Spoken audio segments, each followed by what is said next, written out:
ओम श्री गुरवे नमः। धर्मानुरागी श्रोताबंधुओं, इस सत्संग में आपका हार्दिक स्वागत अभिनंदन है। आइए उस ज्ञान की चर्चा करें, उससे पहले गुरुवंदना करते हैं।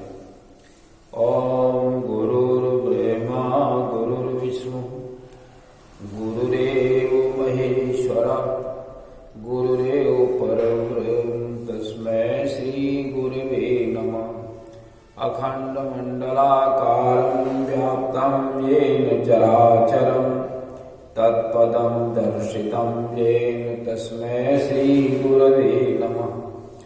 मातृवत् लालयित्री पितृवत् मार्गदर्शिका नमो अस्तु गुरुसत्तायै श्रद्धा प्रज्ञायुता चया। ओम श्री गुरवे नमः। भगवान श्री कृष्ण जी का ध्यान करें। ओम वसुदेव सुतं देवं कंस चाणूरमर्दनं देवकी परमानंदं कृष्णं वंदे जगद्गुरुं।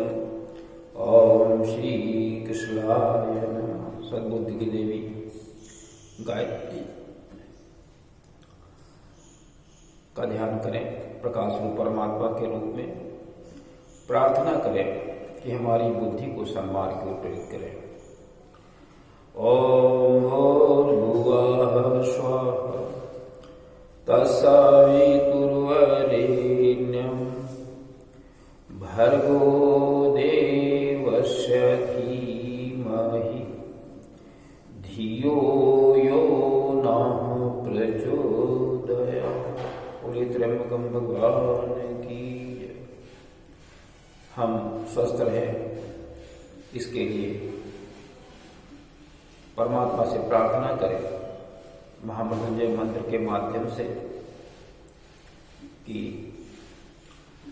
हमें कोई बीमारी प्रभावित न करे। आइए। ओम त्र्यंबकं यजामहे सुगंधिं पुष्टिवर्धनम् उर्वारुकमिव बन्धनान् मृत्योर्मुक्षीयमामृतात्। बोलिए त्र्यंबकं भगवान की। श्रोता बंधु, पिछले दिन हम चर्चा कर रहे थे कि भगवान राम की हनुमान जी से मुलाकात हो गई विप्र के रूप में। हनुमान जी ने भगवान राम को पहचान लिया कि ये तो हमारे पूर्व के स्वामी हैं। तो बहुत ही आकुल व्याकुल होने लगे और प्रभु के चरणों में गिर पड़े। अपना स्वरूप भी प्रकट कर दिया, वानर रूप में हो गए। भगवान राम ने उनको उठाया और गले से लगा दिया और उनके नेत्रों से इतने आंसू बहे कि हनुमान जी को पूरी तरीके से सिंचित कर दिया, उनके शरीर को शीतल कर दिया। क्या लिखते तुलसीदास जी ने? तब रघुपति उठाए उर्लावा निज लोचन जल सींच जुड़ावा। अपने नेत्रों से इतना जल बरसा है, इतना जल निकला उनके नेत्रों से कि उनका शरीर सब हनुमान जी का भीग गया और सिंचित हो गए। अब भगवान राम मनुष्य के रूप में है और हनुमान जी वानर रूप में है। दोनों प्रजातियां अलग अलग है। मानव से निचला जो पायदान है वो वानर का स्वरूप होता है, लेकिन आज से बहुत पहले वानर मनुष्यों की तरह चलते थे, उसी प्रकार का भोजन करते थे, फल फूल भी खाते थे और बड़े ज्ञानी होते थे। बहुत बलशाली होते थे, बलवान होते थे। तो दोनों अलग अलग प्रजातियां हैं, कैसे मैत्री हो सकती है, कैसे प्रेम बढ़ सकता है। तो भगवान राम अपने सिद्धांत को बता रहे हैं। क्या कहते हैं? सुनि कपिजीय मानस जनिऊना, तय मम प्रिय लक्ष्मण ते दूना। अपने मन में ग्लानि या किसी प्रकार का आप संशय न करें, आप हमें लक्ष्मण से दूने प्रिय हैं। इस प्रकार का आश्वासन भगवान राम हनुमान जी को देते हैं और कहते हैं कि जो मेरा अनन्य भक्त होता है, जिसकी अनन्य गति होती है, वो हमको और अधिक प्रिय है। हम समदर्शी हैं, हम ऊंच नीच, छोटे बड़े, चर अचर में भेद नहीं मानते। हम मानते हैं सब उसी में, सब में वही परमात्मा है, वही परमात्मा का अंश सभी के अंदर संव्याप्त है, सब परमात्मा का ही स्वरूप है। भिन्न भिन्न योनियां, भिन्न भिन्न जातियां ये हो सकती हैं कर्मानुसार या संयोग बस, लेकिन सभी में एक ही परमात्मा है। हम समदर्शी कहे जाते हैं। तो क्या कहते हैं? समदर्शी मोहि कहा सबको। सभी लोग मुझे समदर्शी कहते हैं। आप देख सकते हैं, गीध को गले से लगाया, गीध का अंतिम संस्कार किया, गीध का तर्पण और पिंडदान किया जैसे मनुष्यों की होती है, कोई भेद नहीं रखा। समदर्शी मोहि कहा सबको, और सेवक प्रिय अनन्य गति सो। और उसमें जो मेरा अनन्य है, जिसकी अनन्य गति है, मेरे अलावा और कोई गति नहीं। इस कार्य में मैं लगा हूं, उस कार्य में अगर वो भी लगा है तो कोई भी हो, चाहे वो पशु हो, चाहे पक्षी हो, चाहे मनुष्येतर कोई जाति हो, मनुष्य हो, वो हमें सब प्रिय है। जो मेरे असुरता को समाप्त कर देवत्व की स्थापना में जो भी लगा है, वो मेरा सेवक है। उससे कोई भेद नहीं, वो मुझे बहुत प्रिय है। कहते हैं सेवक प्रिय, वो सेवक मुझे बहुत प्रिय है।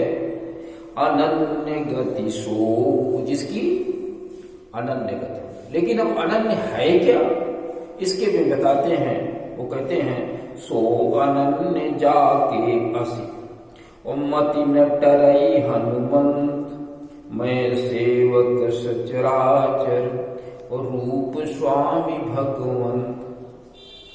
अनन्य वो है जिसकी मति न टरे। क्या मति न टरे? कि मैं सेवक हूं और ये सब पूरा जो चर अचर जो कुछ है ये परमात्मा का स्वरूप है, यही मेरे भगवान का स्वरूप है। जिसकी ऐसी मति हो जाती है वो अनन्य भक्त कहा जाता है, वो अनन्य सेवक कहा जाता है। वही सच्चा भगवान का सेवक है, जिसके दिमाग में हमेशा ये रहे कि ये जो स्वरूप दिख रहा है ये परमात्मा का स्वरूप है और मैं इनका सेवक हूं। हनुमान जी के अंदर ये बात है। इसीलिए हनुमान जी भगवान राम के अनन्य सेवक हुए, उनसे बड़ा कोई सेवक हुआ नहीं। और यहां तक कि भगवान राम ने अपने परिवार में उनको शामिल कर लिया।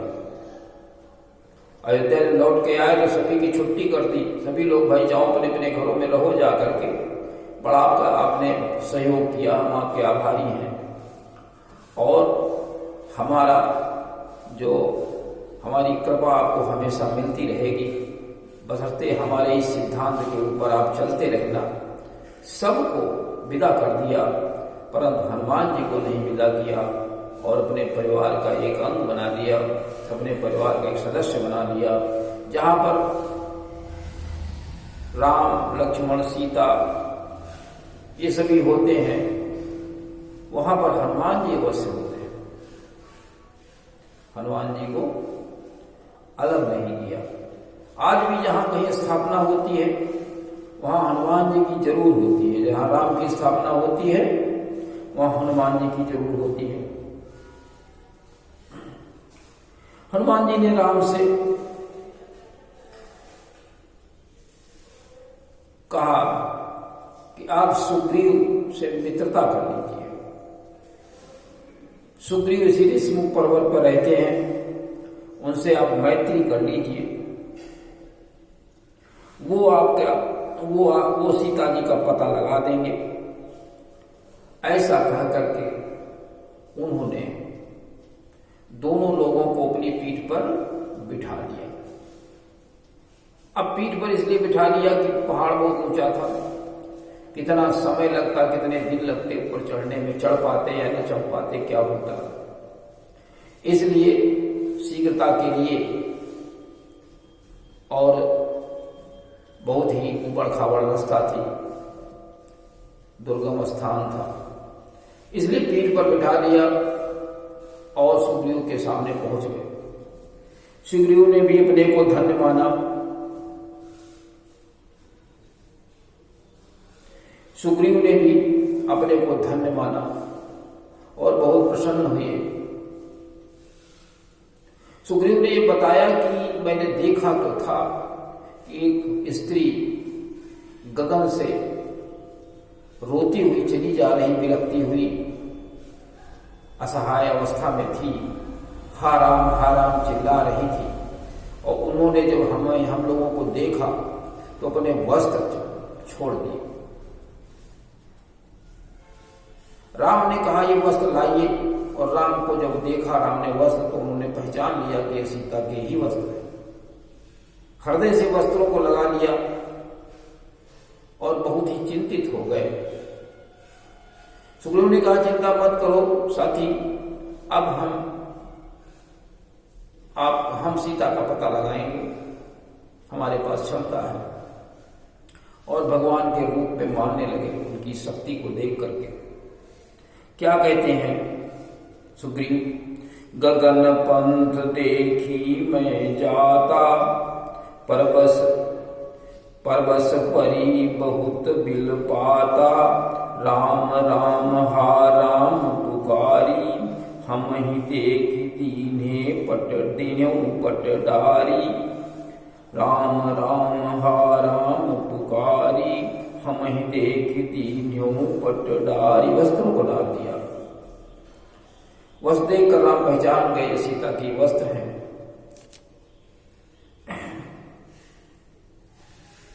दोनों में मैत्री हो गई।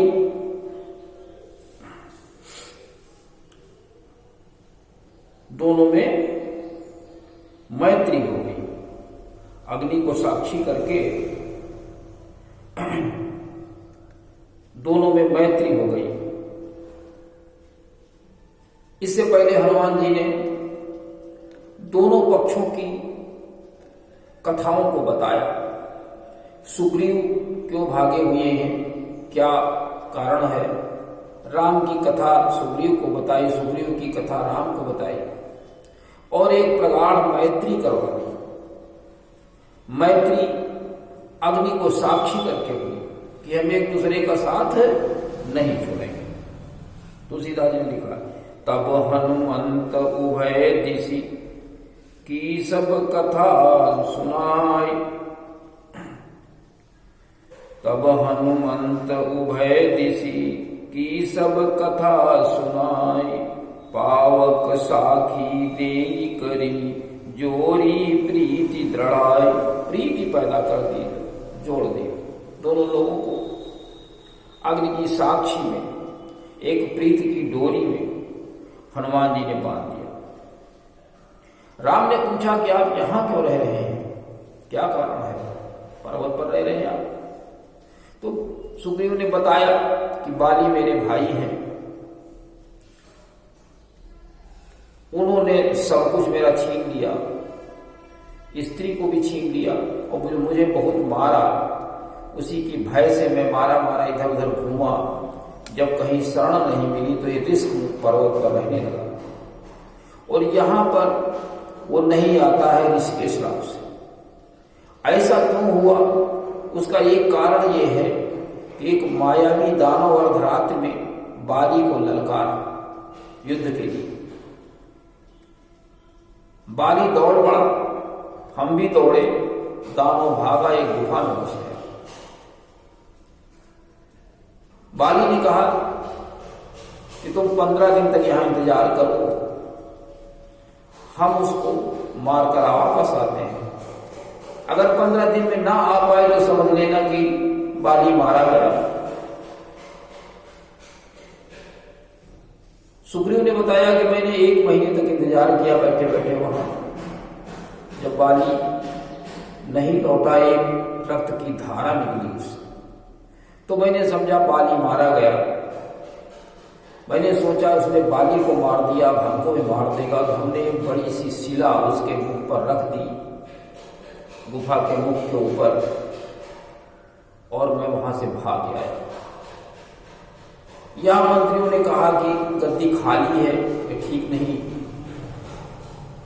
और मेरा राज्याभिषेक कर दिया। बाली जब मार करके वहां से लौटा, बड़ी मुश्किल लग गई उस शिला को हटाने में। शिला को हटा करके जब लौटा तो उसकी समझ में आया, इसने शिला रख दी कि बाली वापस ना आने पाए, मैं यहां का राजा बन जाऊं। उसने बहुत मारा और मार करके हमें निकाल दिया, सब कुछ ले लिया और स्त्री को ले लिया। तो वो क्या कहता है बाली? रिपु सम मोहि मारे से अति भारी, हरिणी से सर्वसु अरु नारी। सब कुछ उसने हरण कर लिया, इसलिए मैं यहां रहता हूं, मेरी ये समस्या है, दिक्कत है।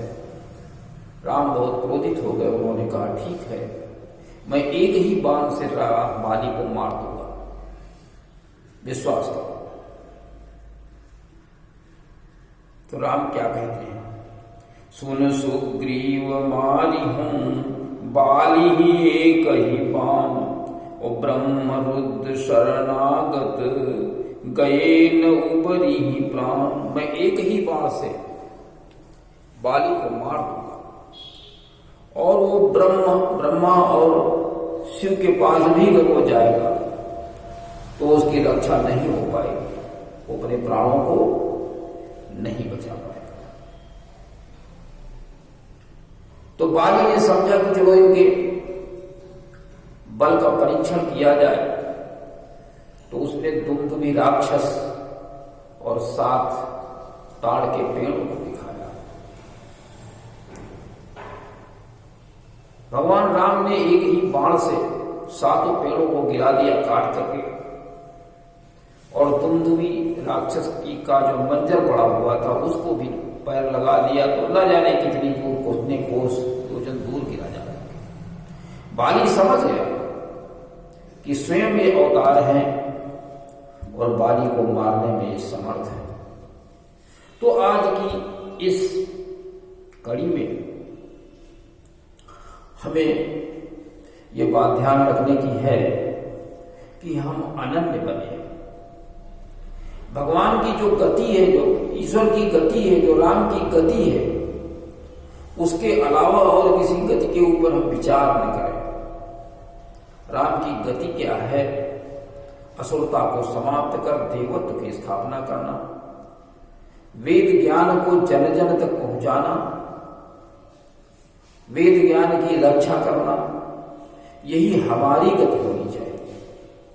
समयबद्धता, निरंतरता, सरलता, इंद्रिय संयम, पुरुषार्थी, परमार्थी, तपस्वी, समदर्शी, अपरिग्रही, ये गुण जो भगवान के हैं, जो ब्रह्म के हैं, जो भगवान राम के हैं, उन गुणों को भी हमें अपने जीवन में उतार लेना चाहिए। उसी के अनुसार हमें चलना चाहिए। तो निश्चित रूप से हम अपने लक्ष्य को, धर्म, अर्थ, काम और मोक्ष को हम प्राप्त कर लेंगे। और हमेशा जो अनाचार, अत्याचार हो रहा हो, उसके ऊपर भी हमें उसका विरोध करना चाहिए। हमें उसको अपने जीवन में नहीं आने देना चाहिए। अपने परिवार को श्रेष्ठ बनाने के लिए संध्योपासन, वेदाध्ययन, यज्ञ, दान आदि सब कुछ करते रहना चाहिए। तो निश्चित रूप से हम अपने जीवन को सार्थक बना सकेंगे। इसी के साथ में आज के कार्यक्रम का समापन। ओम शांति।